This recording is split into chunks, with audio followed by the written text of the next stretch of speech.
Bienvenidos. Continuamos con este curso de química básica y el día de hoy vamos a ver un poco más acerca de las sustancias puras. Nosotros ya vimos que nosotros en la química nosotros podemos tener una mezcla. Por ejemplo, ejemplos de mezcla pueden ser agua y tierra, pueden ser una ensalada, entre otras cosas. Pero sin embargo, nosotros también, esas mezclas se componen de sustancias que son puras. Las sustancias puras pueden ser tanto elementos como compuestos. ¿Y en qué se diferencian estos? Lo vamos a ver más adelante. Entonces nosotros tenemos que una sustancia pura es una clase de materia cuya composición es fija e invariable. Significa que nosotros no la podemos separar por métodos físicos. Si nosotros queremos separar una sustancia pura, nosotros tendríamos que usar métodos químicos, como lo vamos a ver más adelante en una reacción química. Entonces, las mezclas se pueden separar por métodos físicos. Cuando nosotros no podemos separar una sustancia sin destruirla, significa que nosotros que estamos hablando de un elemento o de un compuesto. Entonces, por ejemplo, aquí estamos viendo que una sustancia pura pues es homogénea. Entonces lo que decimos es de que, por ejemplo, el aire es una mezcla, pero sin embargo es una mezcla homogénea. En el aire nosotros tenemos diferentes elementos. Tenemos nitrógeno, tenemos oxígeno, que el oxígeno es uno de los productos de la fotosíntesis y lo que nos ayuda a nosotros a vivir, pero también nosotros tenemos otros gases. Por ejemplo, el dióxido de carbono. El dióxido de carbono es un gas que emiten los automóviles. Ese humo negro que nosotros vemos es dióxido de carbono, pero también pueden ser otros gases tóxicos, como por ejemplo el monóxido de carbono, que es una sustancia química muy dañina, y es por eso que los automóviles tienen diferentes sistemas de catalizadores para evitar que se produzcan elementos dañinos y sea solamente dióxido de carbono. Pero sabemos que el dióxido de carbono también pues es malo para el medio ambiente. Tenemos que las sustancias químicas pues tienen diferentes propiedades, ¿verdad? Tanto físicas como químicas. Por ejemplo, el nitrógeno. Nuestra atmósfera, o sea, todo lo que podemos respirar y todo lo que vemos a nuestro alrededor está compuesto pues de aire, ¿no? Y ese aire está compuesto en su mayoría por nitrógeno. Tenemos alrededor de un 78% de nitrógeno. Entonces nosotros tenemos que es uno de los elementos más abundantes en la atmósfera terrestre. Como vemos, nosotros el aire no lo podemos ver, no tiene ningún color. Por lo tanto decimos que su estado es gas incoloro, no tiene color. Tenemos que tiene una densidad de alrededor de 1 gramo por litro. ¿Qué significa?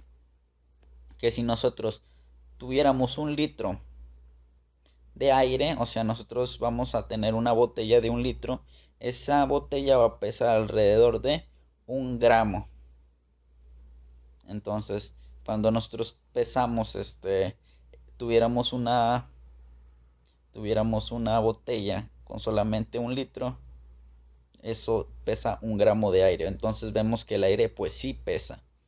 El metano.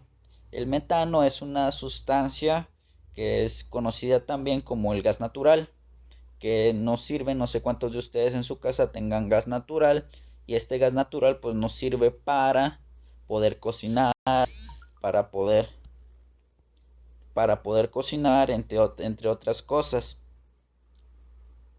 Muy bien, entonces pues este es un hidrocarburo y que nos sirve para producir energía. Tenemos otros tipos de ácidos y también tienen otras propiedades. Algunos tienen color y algunos tienen diferentes densidades. Por ejemplo, el ácido sulfúrico. Vemos que tiene una densidad de 1.84. ¿Qué significa? Que entre más densidad tenga un componente, este componente va a tender a irse al fondo. Por ejemplo, si nosotros tuviéramos un vaso de agua con ácido sulfúrico, lo que va a pasar es de que el ácido sulfúrico se va a ir hacia el fondo del vaso. ¿Por qué? Porque es más pesado que el agua. ¿Cuál es la densidad del agua? La densidad del agua es 1 gramo por litro. Entonces, si nosotros tenemos ácido sulfúrico y agua, lo que va a pasar es de que el ácido sulfúrico se va a ir hasta el fondo. Entonces, así también, dependiendo de la densidad es lo que pesa. Por ejemplo, si nosotros vemos que el algodón, la densidad del algodón es muy poca, significa que nosotros podemos tener un gran volumen de algodón, sin embargo el peso es muy poquito. Ahora, sin embargo, si nosotros tenemos una barrita de metal, lo que tenemos es de que el volumen que ocupa la barra es muy poco, sin embargo su peso es bastante. Entonces, esto significa que tienen diferentes densidades. Los materiales tienen diferentes densidades. Muy bien. Tenemos que los compuestos se diferencian de las mezclas homogéneas en que los compuestos tienen una composición fija e invariable, mientras que la composición de las mezclas es variable. Por ejemplo, nosotros tenemos que una solución de agua con sal es muy diferente a agua sola. Por ejemplo, ¿por qué? Porque nosotros tenemos agua con sal, nosotros le podemos ir poniendo más sal a la disolución y con esto vamos a ir cambiando su concentración. Cuando nosotros podemos cambiar la concentración o la proporción de una sustancia en otra, se refiere a que nosotros estamos hablando de una mezcla. Sin embargo, cuando nosotros tenemos una sustancia que nada más puede tener una proporción, estamos hablando de un compuesto o una sustancia pura o un elemento. Pero muy bien, entonces nosotros podemos tener diferentes compuestos. Por ejemplo, un tipo de compuesto es una sustancia química que existe como tal, pero que se forma de elementos.